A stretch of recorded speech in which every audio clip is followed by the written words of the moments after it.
Les malfaiteurs ont cassé un carreau, mais n'ont pas eu le temps de cambrioler sa maison. C'est ce carreau-là. Il y a quelques jours, cet habitant est prévenu par ses voisins via une application que des hommes rôdent dans son quartier. J'ai quand même demandé à mon frère d'aller jeter un œil, voir si des fois il y avait personne qui tournait autour. Puis effectivement, lui, quand il est arrivé, il a fait le tour et puis le carreau était déjà par terre, était déjà cassé, quoi. Je pense que les gens ont dû partir, ils ont dû être ennuyés quand il est arrivé, quoi. Donc effectivement, oui, ça m'a bien servi. C'est cette application gratuite qui l'a alerté.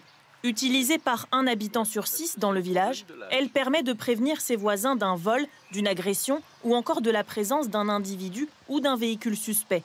L'alerte est envoyée dans un rayon de 3 km. C'est plutôt intéressant. Il y a eu beaucoup de vols au niveau des agriculteurs, de l'outillage, du gasoil, etc.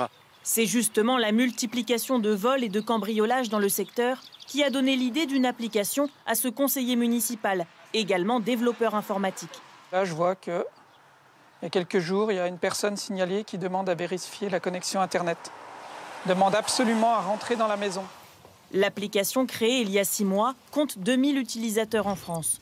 Plus utile selon lui que les groupes de messagerie entre voisins. Je trouvais que l'information de sécurité était diluée avec les informations de fêtes locales, etc.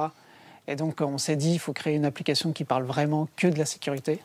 Et quand ça vibre dans notre poche, c'est qu'il y a quelque chose qui se passe autour de chez nous. Les forces de l'ordre rappellent qu'il ne faut pas intervenir seul et que le premier réflexe doit toujours être d'appeler le 17.